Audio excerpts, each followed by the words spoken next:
Why did 5 SS men march into Tibet's ice in 1938? Snow stung their faces, winds blew warnings, yet they pressed on, chasing Shambhala's occult secrets under orders from one of history's darkest regimes.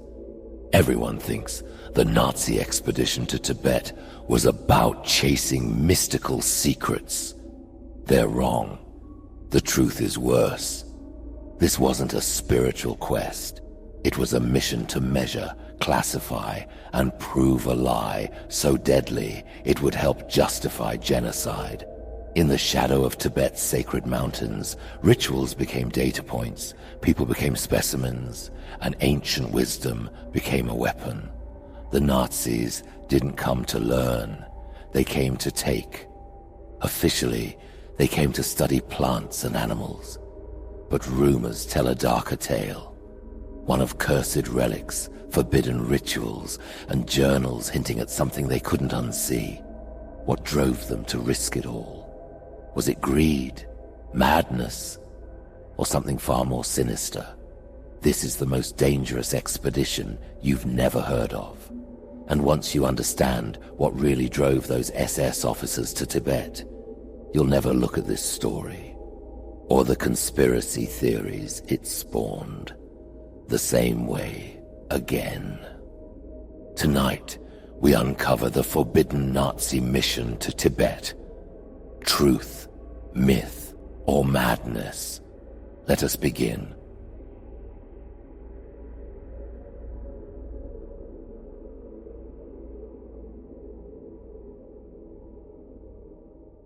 The mask of science. They said they were scientists, but something darker was pulling the strings. Let's peel back the scientific facade and see what they were really chasing in those frozen peaks. Ernst Schaefer, a zoologist with a sharp jaw and SS insignia, led a team of 4 men. Bruno Beger, an anthropologist, Edmund Geer, a technician and cameraman, Karl Wienert, a geophysicist, and Ernst Krause, an entomologist and botanist, each with their own scientific specialty. On paper, it was a perfectly assembled scientific expedition. Their mission: study Tibet's wildlife, map its peaks, and collect plants. Sounds legit, right? The Third Reich called it pure science, a scientific facade to wave at the world. But dig into Schaefer's logs, and you smell something off. Because they were SS, handpicked by Heinrich Himmler, the Reich's occult nut. Why send elite soldiers to chase butterflies? What drove Heinrich Himmler, one of the most powerful men in the Nazi regime, to organize this expedition? What compelled him to send his best officers on a dangerous journey across the Himalayas into a land so remote that few outsiders had ever set foot there?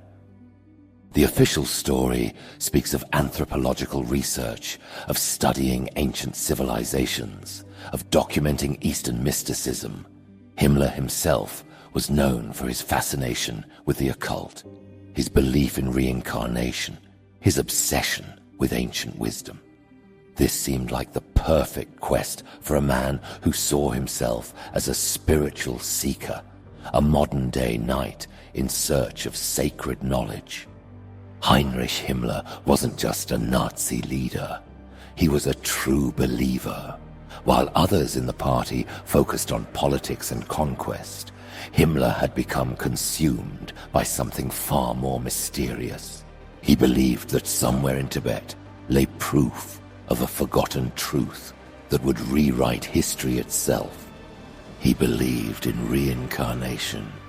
He was convinced that he was the reincarnation of King Heinrich the Fowler, a medieval German ruler. Late at night, in his private study, Himmler would pore over ancient texts, searching for connections between Germanic traditions and Eastern wisdom. He wasn't just playing with ideas. He genuinely believed that ancient knowledge held the keys to understanding human destiny. In 1935, Himmler founded the Ahnenerbe, officially called the Ancestral Heritage Research and Teaching Society. To the outside world, it looked like a legitimate research institute. They had proper funding, university credentials, and published academic papers. But the Ahnenerbe wasn't really about archaeology or anthropology in any traditional sense. It was Himmler's personal tool for exploring the mystical foundations of what he saw as Germanic superiority. The researchers weren't just studying ancient civilizations, they were hunting for proof that their people had a sacred destiny. They excavated medieval castles, analyzed runic symbols, and traced the migration patterns of ancient tribes. Every discovery was filtered through Himmler's esoteric worldview. But by 1938, Himmler had become fixated on a particular theory. Some scholars had suggested that ancient wisdom traditions from the East might hold clues about European origins. What if the spiritual practices of Tibet contained echoes of ancient Germanic rituals? What if the sacred knowledge preserved in Tibetan monasteries could reveal forgotten truths about Aryan heritage? This is where Ernst Schaefer entered the picture. Schaefer was the perfect choice for Himmler's vision, a legitimate zoologist and explorer who had already led expeditions to Tibet. He had scientific credentials, real expertise, and, most importantly, he had successfully navigated Tibet's political complexities before. When Himmler approached him with the proposal for a new expedition, Schaefer saw an opportunity for serious scientific research. The Ahnenerbe offered unlimited funding, the best equipment, and official backing from the German government. For a researcher, it was an irresistible offer. But Schaefer didn't fully understand what he was signing up for. He thought he was leading a scientific expedition, but in Himmler's mind, he was sending modern knights on a sacred quest, a mission to uncover ancient secrets that would validate everything he believed about Germanic destiny and spiritual heritage. Don't let this story vanish into silence. Like, share, and subscribe to our channel to help uncover the histories that were buried on purpose. These aren't just stories, they're warnings. And the more of us who see through the mask, the harder it becomes for the next lie to take root. Now let's continue. Sacred land. Violated. The journey to Tibet in 1938 was no casual expedition. This was a crossing into one of the most isolated and sacred places on Earth, a land where every mountain was holy, every monastery held centuries of ancient wisdom, and outsiders were viewed with deep suspicion. And as their convoy wound through the treacherous mountain passes, as they crossed into the forbidden realm of Tibet, something felt different about this mission. The equipment they carried went beyond what you'd expect from typical researchers. The cameras weren't just for documenting landscapes. They were for capturing ritual ceremonies, sacred symbols, and most importantly, the people themselves. When they finally reached Lhasa, the holy city, the reaction was unlike anything previous expeditions had experienced. The Tibetan authorities were welcoming, yes, but there was an undercurrent of unease. These weren't ordinary explorers seeking adventure, or even typical scholars pursuing knowledge. There was something methodical, almost clinical, about how they approached their work. The team set up their equipment in sacred temples, where ancient rituals had been performed for centuries. They photographed religious ceremonies that had rarely been witnessed by outsiders. They documented mystical practices and spiritual traditions with the precision of surgeons. But then came the measurements. Bruno Bega, the anthropologist, began what he called his racial studies. With calipers and measuring tape, he documented the physical characteristics of Tibetan people. Head shapes, facial structures, bone measurements. He claimed it was standard anthropological research, the kind of work being done by scientists around the world. The Tibetan monks watched with growing confusion. These men claimed to be interested in their ancient wisdom, their spiritual practices, their religious traditions. So why were they so obsessed with measuring skulls? We're documenting the physical characteristics of Tibetan people for scientific purposes, Bega would explain through interpreters. This will help us understand the migration patterns of ancient civilizations. It sounded reasonable enough, but there was something unsettling about the way they worked. The methodical documentation, the careful cataloging of facial features, the detailed photographs captured not just cultural practices, but physical characteristics with almost surgical precision. Local guides began to whisper among themselves. These weren't typical foreign researchers. There was an intensity to their work, a focus that went beyond academic curiosity. They were looking for something specific. But what? The expedition spent months in Tibet, traveling from monastery to monastery, documenting rituals and measuring people. They collected artifacts, recorded ceremonies, and photographed sacred symbols that had been hidden from the outside world for centuries. To the Tibetans, it must have felt like a spiritual violation. Their most sacred spaces were being catalogued, their ancient traditions turned into scientific data, their people reduced to measurements and photographs. But what the expedition members didn't fully understand, what even Ernst Schaefer might not have grasped, was that they weren't just documenting Tibetan culture. They were gathering evidence that would be used for purposes far darker than any of them could have imagined. Because the more you examine this expedition, the more questions arise that don't quite fit the official narrative of mystical seeking and scholarly research. The deeper mystery. The more you dig into the details of this forbidden expedition, the more something starts to feel off. Think about it. If you're genuinely interested in Tibetan spirituality and ancient wisdom, why spend so much time measuring skulls? If you're seeking mystical knowledge and sacred teachings, why focus so intensely on physical characteristics and racial features? Bruno Bega's work becomes particularly puzzling when you look at it closely.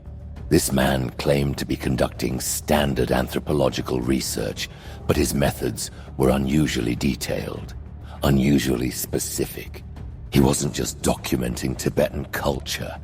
He was creating a comprehensive database of physical characteristics, head measurements, facial angles, bone structures, eye shapes, skin tones, pressing plaster to faces to make casts. Locals sat still, eyes wary, as he worked. We must document these people scientifically, Bega would say. But here's what doesn't add up. Legitimate anthropologists of the era were moving away from this kind of physical measurement. The scientific community was beginning to understand that human physical characteristics didn't reveal much about intelligence, capability, or cultural development. So why was Bega so obsessed with measurements that mainstream science was already questioning? And then there's Heinrich Himmler's involvement. Yes, he was interested in the occult and esoteric mysteries, but Himmler was also one of the most powerful men in Nazi Germany, with access to unlimited resources. and influence? Would he really invest so heavily in a mystical quest that was purely spiritual? The expedition's official reports make for fascinating reading.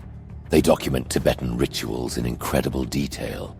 They catalogue spiritual practices and religious ceremonies. They photograph sacred symbols and ancient art. All of this fits perfectly with the narrative of seeking ancient wisdom.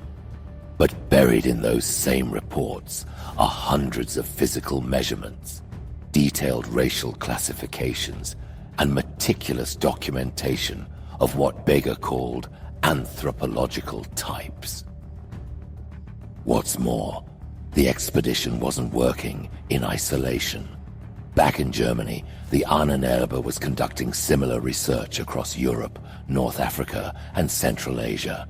They were collecting data about physical characteristics, racial features, and what they called ancestral heritage from dozens of different populations.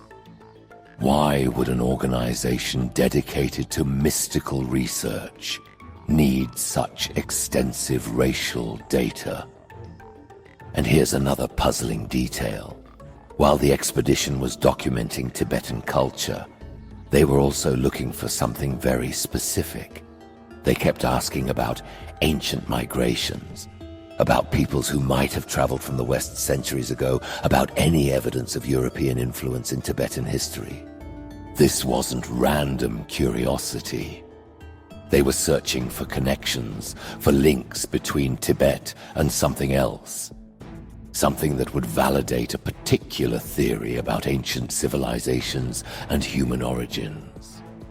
Local Tibetan scholars became increasingly confused by the expedition's questions. These men claimed to be interested in Buddhist philosophy and spiritual wisdom, but they kept asking about racial characteristics and ancient migrations.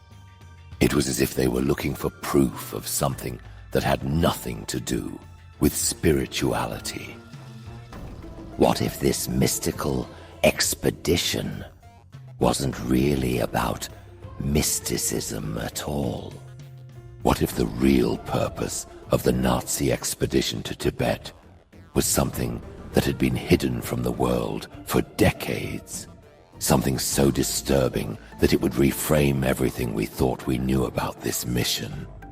The answer lies in understanding what was really driving Nazi ideology in the 1930s. And it wasn't ancient wisdom or spiritual seeking. It was something far more dangerous. The revelation, and then the pieces fall into place. This wasn't really about Himmler's spiritual curiosity. This wasn't about ancient mysteries or lost civilizations. The entire expedition, the measurements, the photographs, the violation of sacred spaces, was all to prove one man's racial fantasy. The man who never set foot in Tibet, who barely cared about Buddhism, but whose toxic ideology was so powerful, it sent SS officers to the roof of the world seeking validation. Adolf Hitler. The Tibet expedition wasn't a mystical quest. It was homework. Deadly, destructive homework to prove the Führer's master race theory was real. Here's what was really happening. Hitler had built his entire political ideology around the belief that Germans were descendants of a pure Aryan bloodline, a master race that had once ruled the world. But belief isn't enough for a regime built on racial supremacy. You need proof. You need science. You need evidence that can convince an entire nation that genocide is justified. That's where Bruno Beger's skull measurements suddenly make terrifying sense. This wasn't anthropological research. This was evidence gathering for racial hierarchy. Every measurement, every photograph, Every detailed documentation of physical characteristics was designed to support Hitler's theory that humanity could be divided into superior and inferior races. The Ahnenerbe wasn't really a research institute for ancient wisdom. It was a propaganda machine designed to create scientific justification for Nazi racial theories. And Tibet was chosen because Nazi theorists believed it might hold evidence of ancient Aryan migrations. Here's the twisted logic. Hitler's ideologists had convinced themselves that the original Aryan race had spread across Asia thousands of years ago, conquering and civilizing inferior peoples. If they could find evidence of European influence in Tibet, if they could prove that Tibetans showed signs of Aryan ancestry, it would validate their entire worldview. Every skull measurement was comparing Tibetan features to Aryan ideals. Every photograph was documenting what they hoped would be evidence of ancient conquest. Every question about ancient migrations was searching for proof that superior races had once dominated the region. The sacred rituals they documented. They were looking for practices that might have European origins. The religious symbols they photographed. They were searching for connections to ancient Germanic traditions. Spiritual practices they studied. They were hoping to find evidence that Aryan ancestors had brought civilization to Tibet. Think about how horrifying this realization is. Those Tibetan monks who welcomed the expedition, who shared their ancient wisdom and sacred traditions, were unknowingly participating in research designed to justify genocide. The measurements of their skulls would be used to determine their place in Hitler's racial hierarchy. The documentation of their religious practices would be twisted into evidence for Aryan supremacy. And the most chilling part, the expedition members themselves might not have fully understood what they were doing. Ernst Schaefer genuinely believed he was conducting scientific research. Bruno Beger thought he was advancing anthropological knowledge. They were tools in a machine they didn't completely comprehend. But Heinrich Himmler knew exactly what he was doing. While he presented himself as a seeker of ancient mysteries, he was actually one of the architects of the Holocaust. The Tibet expedition was just one piece of a massive puzzle designed to create scientific justification for racial extermination. Once you see it, you can't unsee it. Every aspect of the expedition takes on a darker meaning. The spiritual quest becomes ideological conquest. The scientific research becomes evidence gathering for mass murder. The ancient wisdom they claim to seek becomes a tool for justifying modern genocide. The Nazi expedition to Tibet wasn't about discovering the truth. It was about manufacturing lies sophisticated enough to convince an entire nation that some human lives were worth more than others. Remnants of a doomed mission. August 1939. The Nazi Tibet expedition returned to Germany, crates heavy with specimens, films, and notes. War was breaking, and their aftermath was no triumph. Himmler wanted propaganda gold, proof for his racial theories, a geopolitical hit on Britain. Instead, the hall fed a film, Geheimnis Tibet, 1943, dressed up as science. Bruno Beger's racial studies, measuring Tibetan skulls, found no Aryan proof. The political motives, a Tibetan alliance to destabilize British India, crumbled when Hitler signed the Soviet Pact, abandoning Asia. Ernst Schaefer walked away, his career intact. Beger faced Nuremberg's judges, his measurements linked to SS crimes, tools for justifying genocide. They were weapons, measuring lives to deem them lesser. Schaefer's talks with Tibetan nobles weren't diplomacy. They were steps toward ideological conquest. The historical impact is clear. Their data, plants, maps, 20,000 photos, shapes Tibetology today, but it's stained. Every skull cast, every film reel was evidence gathered for mass murder. The Nazis didn't seek ancient wisdom. They twisted it to fuel a lie that some lives mattered more. After the war, the team faced their deeds. Schaefer wrote reports, his words clipped, avoiding the truth. Bigger, questioned at Nuremberg, claimed it was science, but his hands shook. They couldn't unsee it. Their work fed a machine of death-building lies to break humanity. The lies we still believe.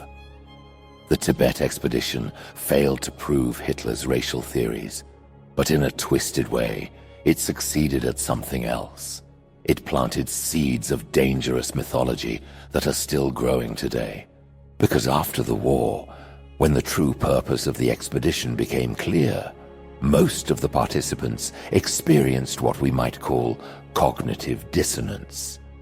They couldn't reconcile their image of themselves as legitimate researchers with the reality of what their work had supported. The real purpose became too uncomfortable to acknowledge. Something interesting happened. The story transformed. Instead of confronting the reality that sacred Tibetan traditions had been violated in service of racial hatred, people began creating alternative narratives. The expedition became fuel for conspiracy theories, UFO sightings, hollow earth myths, stories of secret Nazi bases hidden in Antarctic ice, ancient alien visitations, lost civilizations with advanced technology. Does that sound familiar to you? These aren't random conspiracy theories. They're evolved versions of the same dangerous mythology that drove the original expedition. The idea that there are hidden truths about human origins. That some people are connected to ancient wisdom, unavailable to others. That secret knowledge can unlock the mysteries of racial superiority. The ancient aliens theory, popularized by shows and books, often traces back to ideas first promoted by Nazi theorists. The concept that advanced civilizations visited Earth and influenced human development. That's a direct descendant of Aryan origin myths. The notion that some human populations received ancient knowledge from superior beings. That's racial hierarchy dressed up in science fiction. Even seemingly innocent lost civilization theories carry echoes of Nazi esotericism. The idea that advanced ancient peoples possessed secret knowledge that was lost to history often includes subtle assumptions about which populations were advanced and which were primitive. What's particularly disturbing is how these ideas have been romanticized. Ancient wisdom, forbidden knowledge, secret traditions. These phrases sound mystical and exciting, but they often carry the same underlying assumptions that drove the Tibet expedition. The belief that some people have access to superior knowledge unavailable to others. Modern conspiracy culture is filled with concepts that trace back to Nazi racial theories. The idea that mainstream science is hiding the truth about human origins, that ancient texts contain secret knowledge about racial differences, that certain populations are connected to lost civilizations in ways that others aren't. These aren't harmless entertainment. They're the evolved descendants of ideological thinking that once justified genocide. The Tibet expedition participants like Ernst Schaefer and Bruno Beger spent decades after the war promoting alternative versions of their research. Instead of acknowledging that they had served racial hatred, They reframed their work as exploring ancient mysteries and forbidden knowledge. They couldn't admit the truth, so they created new mythologies. This is why the expedition's findings were so carefully guarded after the war. This is why the official story focused on mystical seeking and occult obsession. The truth was too horrifying to acknowledge, that sacred Tibetan traditions had been violated not in the name of knowledge, but in the service of racial hatred. And those mythologies spread through books, documentaries, websites, and social media. The romantic mythology of secret knowledge and ancient wisdom continues to influence how people think about history, science, and human origins. The most chilling question is this: how many people consuming ancient alien content, lost civilization theories, or forbidden knowledge narratives realize they're engaging with ideas that have roots in Nazi ideology? Are we just entertaining ourselves with harmless conspiracy theories? Or are we unknowingly perpetuating dangerous mythologies that once justified the worst atrocities in human history? The forbidden Nazi mission to Tibet ended in 1939, but the lies it was designed to prove, they're still with us, wearing new faces and telling new stories. Echoes of a delusion. The most chilling truth about the forbidden Nazi mission to Tibet: Hitler never had to order this expedition. His ideology was so powerful, arranged perfectly, that it convinced intelligent men to travel to the roof of the world, seeking proof of a lie. That's the real lesson.